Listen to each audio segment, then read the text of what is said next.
sendiri tentunya akan memanipulasi ini, seperti itu. Manipulasi dalam artian akan memberikan nominal uang yang lebih besar untuk mereka datang, gitu. Seperti itu. Ini yang menjadi menjadi kerisauan saya. Sedangkan tidak adanya COVID, mereka mau datang saja harus disogok dengan bahasanya itu dengan uang, apalagi dengan adanya COVID, secara otomatis ada kekhawatiran. Nah, untuk menghilangkan kekhawatiran itu secara otomatis kan pakai uang itu sendiri. Mungkin ini pertanyaan saya, moderator. Lebih dan kurangnya saya mohon maaf. Bila bisa bila Assalamualaikum warahmatullahi wabarakatuh. Waalaikumsalam warahmatullahi wabarakatuh, Bang. Ya, terima kasih.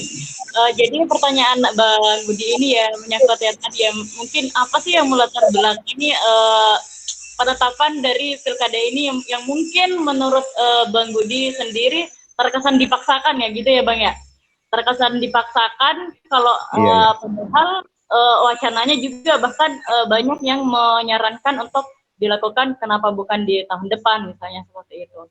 Mungkin seperti itu kenapa terkesan terlalu dipaksakan gitu ya untuk tahun ini. Terus menyangkut tentang partisipan gitu. Ya, tentang kekhawatiran yang mungkin bukan menjadi kekhawatiran publik sendiri, tapi mewakili dari teman-teman juga yang ada di sini, termasuk saya. Gimana Kak Darusan bisa langsung dijawab? Baik, terima kasih atas responnya. Ya. Mas Budi Nur Hamidin selaku sekretaris. Sesungguhnya saya tidak bermaksud mengomentari keputusan yang telah diambil. Memang seperti disampaikan Mas Heroik tadi, sebelumnya itu kan terbelah beberapa. Termasuk di KPU sendiri, saya mewakili Sulbar dan seluruh Indonesia itu berpendapat sehingga oleh Ketua KPU RI dalam rapat dengar pendapat itu mempersyaratkan itu keselamatan pemilih dengan adanya biaya alat pelindung diri itu.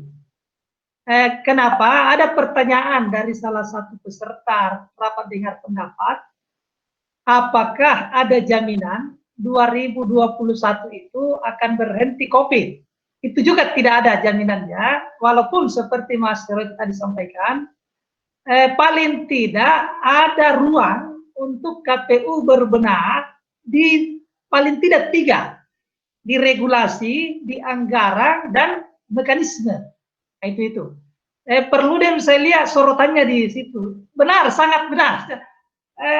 Cuma itu saya bilang tadi, cuma ini keputusan telah diambil, maka kami seluruh jajaran KPU seluruh Indonesia bersepakat, karena genderang sudah dipukul, maka tidak ada kata mundur lagi, kecuali harus meyakinkan diri. Kalau bagi umat Islam itu, saya seluruh jajaran KPU seluruh mengatakan, inna ma'al usri usra, bahwa beserta kesulitan itu ada kemudahan, pasti ada solusi. Tinggal bagaimana kita berkreasi, berinovasi, jangan menyesali keadaan, jangan meratapi kejadian, tapi bagaimana kita berusaha maksimal untuk melaksanakan tahapan ini sesuai regulasi yang ada. Kalaupun nanti akibatnya berimplikasi lain, itu kekhawatiran Mas Heroik dan kawan-kawan itu. Para NGO itu kan banyak yang menolak dan kita tahu itu. Tapi udah saya bilang, saya karena di bagian pelaksana itu harus optimis, tidak bisa pelaksana pesimis duluan. Dan saya kira begitu. Jadi tentang partisipasi, saya katakan tadi tanpa pandemi pun pilkada itu beda dengan pemilu. Kalau pemilu dipicu oleh pilpres, kan kalau pilkada itu kembali ke kualitas pasangan calon dan konstelasi lokal pemilihan itu. Jadi itu memang punya strategi tersendiri, sehingga saya katakan tadi seluruh yang bisa kita gunakan, terutama teknologi. Tadi dikatakan Mas Heroik itu katakan dari 11 segmen itu, bahkan ada satu warganet dalam dunia daring itu yang kita masih kan tinggal ditambah kualitasnya mungkin untuk di sekarang ini, karena inilah yang paling mungkin kita lakukan. Manual, tatap muka bisa kita lakukan dengan batasan-batasan yang 20 orang tadi itu. Jadi saya kira insya Allah bisa seperti itu, tetap optimis, keputusan sudah diambil, harus kita jalan. Bagaimana hasilnya? Nanti kita ikuti terus insya Allah. Saya kira begitu, Mas Heroik, silakan. Assalamualaikum warahmatullahi wabarakatuh. Waalaikumsalam. Waalaikumsalam warahmatullahi wabarakatuh. Ya, gimana Bang Heroik? Ada yang mungkin dia ingin ditambahkan? Ya, pertanyaan Pak Sekjen ini menarik sekali, Bang Sekjen Budi ini. Kenapa sih kok bersikukuh tetap di 2020? Ya memang kita harus sadar juga bahwa ini sangat lekat dengan kepentingan politik dari partai politik di Komisi 2. Awalnya kalau kita lihat, dan juga pemerintah itu sendiri ya, kalau kita lihat misalnya kita bandingkan dengan Korea Selatan, tadi menarik sekali apa yang salah satu dipaparkan oleh salah satu penanya tadi, bahwa Korea Selatan bisa melaksanakan karena memang tingkat disiplinnya dan juga mekanisme public health dalam hal ini kesehatan publik, dan juga kalau kita lihat pada waktu itu penyelenggaraan pilkadanya, penyelenggaraan pemilunya di tengah situasi COVID yang kemudian tidak terlalu penularannya tidak begitu cepat. Tapi di Indonesia misalnya kalau saya tidak salah kemarin itu masih di atas 1.000 kan ya penularannya itu, penularan COVID di Indonesia. Kok kenapa kita kemudian masih bersikukuh? Ya, saya kira memang ini problem politis kita di sana. Saya masih ingat betul ketika pada waktu itu perdebatannya apakah kemudian pilkada akan tetap diselenggarakan atau dimundur di 2021, misalnya seperti itu. Ketika perdebatan itu muncul, ada optimisme antara di RDPU pada waktu itu, antara Komisi 2 dan juga pemerintah bahwa akan cepat selesai COVID ini, kira-kira seperti itu. Bahkan kalau kita mendengarkan di berita-berita, awalnya COVID ini akan selesai dalam Agustus atau dalam bulan apa, kira-kira seperti itu ya. Tapi faktanya kita masih melihat seperti ini, COVID masih berlangsung. Ya, meskipun kita berdoa ya agar kemudian COVID ini bisa cepat selesai dan nanti di Desember bisa tetap selesai juga, kira-kira seperti itu. Namun di sisi lain misalnya kita lihat pada waktu itu sebetulnya KPU sudah cukup mengambil sikap yang tegas ketika pembahasan di RDPU antara Komisi 2, KPU, Bawaslu, dan juga pemerintah waktu itu, bahwa untuk menunda beberapa tahapan pada waktu itu, salah satunya adalah padahal pada waktu itu baru selesai merekrut PPK, seingat saya ya Pak Rustam, kemudian dinonaktifkan terlebih dahulu PPK-nya dan seterusnya. Nah namun ketika Perpu itu hadir, nah sayangnya kalau kita lihat di regulasi kita itu tadi tidak sebetulnya harusnya yang bisa menentukan penyelenggaraan pilkada itu berlangsung kan sebetulnya otoritas utamanya adalah Komisi Pemilihan Umum, KPU seperti itu. Tapi kemudian kalau kita lihat dari perpunya itu harus dibicarakan bersama dengan Komisi 2 dan juga pemerintah. Nah, pada waktu itu kemudian menyampaikan kesepakatan bahwa oke tetap dijalankan tapi dengan koordinasi dengan gugus tugas COVID-19. Nah, kira-kira seperti itu. Nah, itu yang saya kira memang sebetulnya kalau posisi Perludem ini seperti yang dibilang Pak Rustam tadi, bahwa kita sebetulnya mengusulkan di 2021, meskipun kita masih belum tahu apakah 2021 pandemi COVID-19 ini selesai atau belum seperti itu ya. Tetapi ada cukup waktu persiapan yang baik bagi penyelenggara, pemilih, dan juga partai politik ketika pilkada diselenggarakan di 2021. Nah, yang kedua adalah soal partisipasi. Di Korea Selatan, lagi-lagi saya ambil contohnya Korea Selatan karena dia yang salah satu yang kemudian dianggap berhasil menyelenggarakan pemilu di tengah pandemi, dan ini juga selalu dijadikan rujukan ketika pada waktu itu dalam memutuskan apakah akan dilangsungkan pilkada di tahun 2020 atau di 2021. Nah, di Korea Selatan, kenapa kemudian di tengah pandemi pemilunya tetap angka partisipasinya tinggi? Karena terdapat beberapa model tata cara pemungutan suara. Nah, kalau kita kan di pilkada nanti di Desember, tata cara pemungutan suaranya adalah dengan datang langsung ke TPS, gitu ya. Nah, tapi kalau di Korea Selatan, salah satunya untuk meminimalisir penularan pandemi COVID-19, dia mengenal yang namanya advance voting atau pemilihan pendahuluan.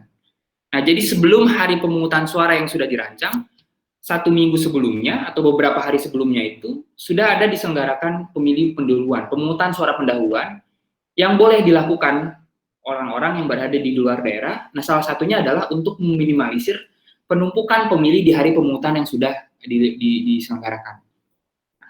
Di Indonesia, pemilihan pendahuluan atau early voting ini sebetulnya dilaksanakan juga, tapi untuk pemilih-pemilih kita yang ada di luar negeri, dan itu hanya untuk pemilu presiden dan juga pemilu legislatif.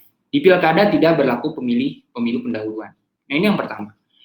Yang kedua, kenapa juga di Korea Selatan angka partisipasinya tinggi di tengah pandemi, itu karena metode pemungutan suaranya diberlakukan juga dengan metode postal vote, atau memilih melalui pos. Jadi pemilih akan menerima surat suaranya, nanti surat suaranya dikirim kembali ke KPU, kemudian untuk dihitung. Nah, berbagai varian inilah yang kemudian menyebabkan angka partisipasi pemilih di Korea Selatan itu cukup tinggi, meskipun pemilunya dihadapkan dengan pandemi seperti itu. Nah, persoalannya kan di Indonesia kita tidak memberlakukan ketentuan atau tata cara prosedur pemilu pendahuluan atau dengan menggunakan postal vote atau melalui pos seperti itu dengan dikirim surat suaranya. Di pilkada itu tidak berlaku. Jadi pemilih mau tidak mau harus datang langsung ke TPS. Nah, ini memang jadi catatan persoalan kita, bagaimana kemudian di tengah situasi pandemi ini, di tengah kekhawatiran pemilih tertular oleh COVID-19, tapi di sisi lain ada kemudian peristiwa demokrasi yang disebut dengan pilkada di 2020, di dalamnya juga mengatur hak politik seseorang untuk memilih dan juga untuk dipilih. Nah, inilah yang kemudian saya kira menjadi tantangan. Tapi ke depan saya kira pandemi COVID-19 ini patut dijadikan pembelajaran bagi kita semua, khususnya bagi tata kelola penyelenggaraan pemilu di Indonesia. Karena kalau kita lihat di undang-undang pilkada kita, manajemen resiko itu hanya dilihat dari segi bencana alam saja. Tapi dengan dimensi yang pandemi ini, itu belum diatur secara spesifik di undang-undang pilkada kita. Nah, artinya ke depan, di tengah, kan kita ada momentum juga nih, di tengah akan dilangsungkannya pilkada, ada revisi undang-undang pemilu untuk pemilu 2024. Nah, ini harus mengadopsi juga bagaimana kemudian manajemen risiko penyelenggaraan pilkada di tengah situasi pandemi. Nah, lantas kemudian bagaimana dengan menggunakan electronic voting misalnya, atau internet voting, agar kemudian salah satu solusi pemilu di tengah pandemi. Ya, itu memang bisa dijadikan salah satu solusi. Tapi pertanyaannya, sejauh mana persiapan kita untuk menyiapkan infrastruktur teknologi informasi itu?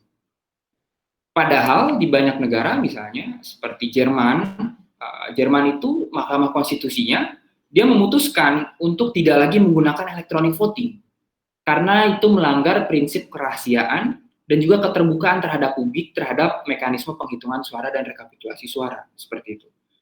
Kemudian di Prancis misalnya, di Prancis menjelang beberapa bulan pemilu Presiden Prancis pada waktu itu di periode keduanya Emmanuel Macron, pemerintahnya memutuskan untuk tidak lagi menggunakan e-voting karena ada ancaman hacking, seperti itu. Nah, artinya teknologi informasi memang bisa dijadikan salah satu instrumen untuk meningkatkan partisipasi pemilih, kira-kira seperti itu. Tapi di sisi lain, jangan sampai penggunaan teknologi informasi seperti teknologi pungut hitung atau e-voting ini justru mencederai prinsip-prinsip demokrasi, kerahasiaan pemilih, kemurnian suara pemilih, seperti itu.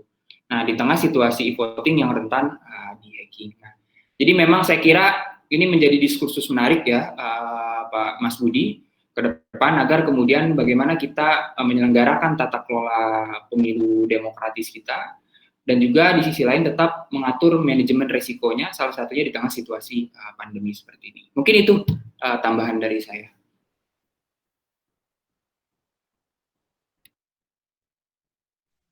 Ya, terima kasih Bang Herod.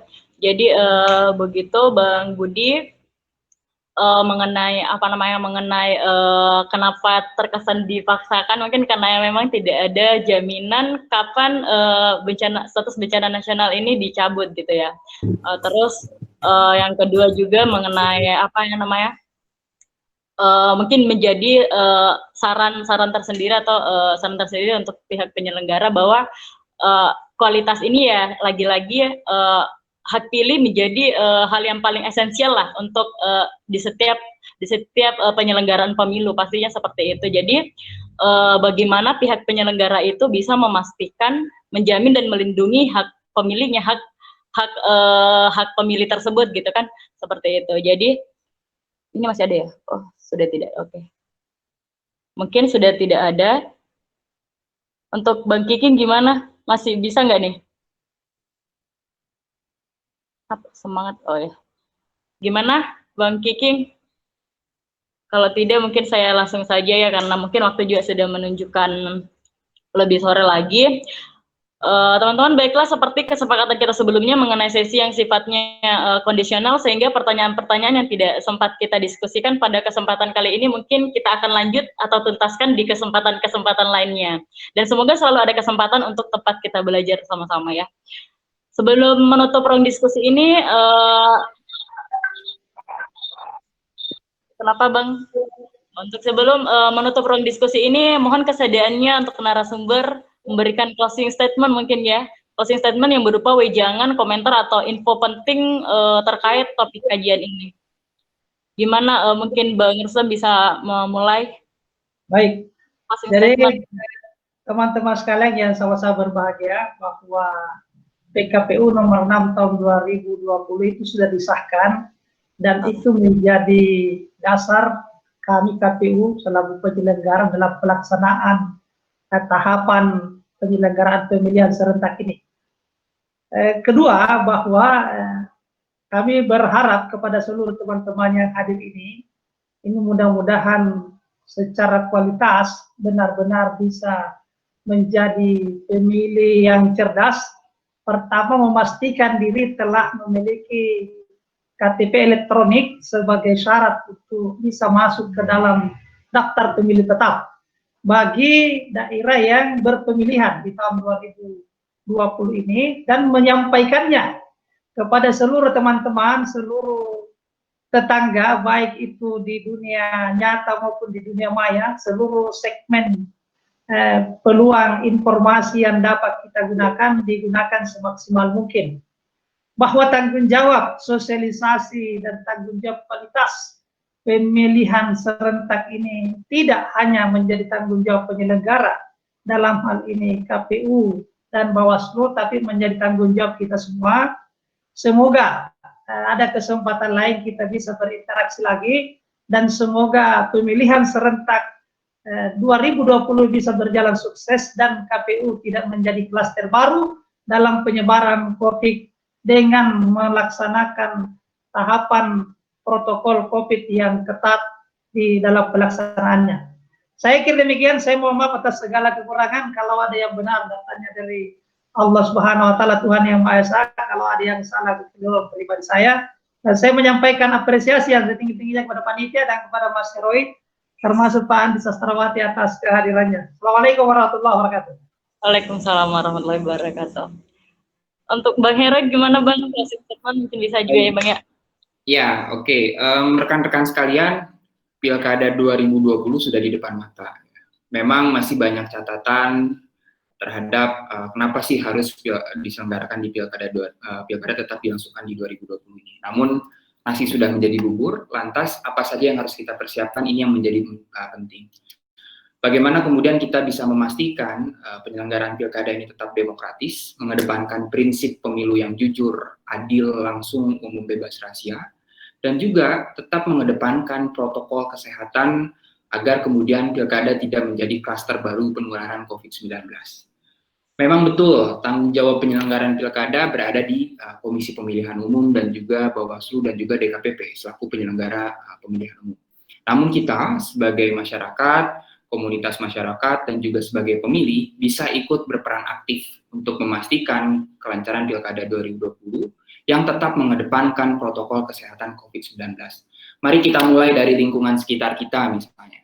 Bagaimana kemudian kita bisa mengingatkan di lingkungan sekitar kita, khususnya teman-teman yang akan memberikan hak pilih ketika nanti datang ke TPS, menggunakan masker, atau menggunakan kacamata, dan juga sarung, meskipun nanti sarung tangan sudah disediakan, kalau memang mau bawa sarung tangan sendiri dipersilahkan. Nah, termasuk juga jangan sampai kemudian di tengah pandemi COVID-19 ini, kita membiarkan terjadinya pelanggaran-pelanggaran pemilu yang terjadi seperti itu. Hari ini misalnya Bawaslu juga, KPU juga kan sudah bisa dihubungi secara digital. ketika kita melihat ada pelanggaran pemilu di mata kita seperti politik uang, mari kita laporkan seperti itu. Nah, untuk itu saya kira meskipun situasinya di tengah situasi new normal penyelenggaraan pilkada ini, mari kita bersama-sama ikut menjadi pemilih yang aktif dan juga menjadi pemantau pemilu dan juga menjadi pengawas pemilu yang partisipatif dengan membantu kerja-kerja penyelenggara pemilu, namun di sisi lain tetap mengedepankan protokol kesehatan COVID-19. Terakhir saya mengucapkan terima kasih sekali kepada teman-teman Ikatan Pemuda Desa Indonesia atas undangannya. Saya sangat senang sekali bisa diskusi. Semoga ke depan kita bisa tetap bersilaturahmi dan berkomunikasi untuk diskusi-diskusi berikutnya. Dan juga saya ucapkan terima kasih kepada Pak Ketua KPU Sulbar, Pak Rustang. Tetap jaga kesehatan, Pak. Semoga selalu dilancarkan dalam tugasnya menyelenggarakan Pilkada 2020 ini. Terima kasih. Kurang lebihnya mohon maaf. Assalamualaikum warahmatullahi wabarakatuh. Teman-teman, closing statement dari masing-masing narasumber tadi juga merupakan bagian penutup dari rangkaian diskusi kita pada hari ini. Poin besarnya mungkin yang paling penting adalah tanggal penyelenggaraan Pilkada serentak di 270 daerah ini ditetapkan pada tanggal 9 Desember 2020. Adapun protokol penyelenggaraan telah dirancang KPU tentunya berkoordinasi dengan tim gugus, tinggal tunggu diundangkannya kan seperti itu. Jadi teman-teman juga khususnya dari sini kita mengajak atau kita menjadi partisipasi yang lebih bahwa dalam penyelenggaraannya kita mengedepankan protokol kesehatan dan mengedepankan demokrasi itu sendiri, kualitas demokrasi itu sendiri. Mungkin seperti itu teman-teman. Alhamdulillah rangkaian sesi diskusi pada kajian kali ini telah terlaksana dengan baik. Kami sampaikan terima kasih banyak kepada narasumber, Enda Rustan, Yunda Sastra, dan Bang Heroik yang sudah berbagi pengetahuan kepada kita semua. Terima kasih. Kemudian terima kasih kepada audiens yang sudah menyimak dan turut mengkaji sehingga diskusi kita kali ini lebih interaktif. Sekaligus berterima kasih kepada teman-teman semua karena sudah ikut berpartisipasi dalam kajian ini. Akhirnya saya Desi Sari pamit undur diri sekaligus menutup ruang diskusi Ngaji Desa Season 3 ini. Alhamdulillah. Assalamualaikum warahmatullahi wabarakatuh. Salam sejahtera untuk kita semua. Waalaikumsalam warahmatullahi wabarakatuh. Terima kasih teman-teman. Pak Rustang, terima kasih. Izin pamit dulu. Ya, terima kasih semuanya. Sama-sama. Sukses selalu.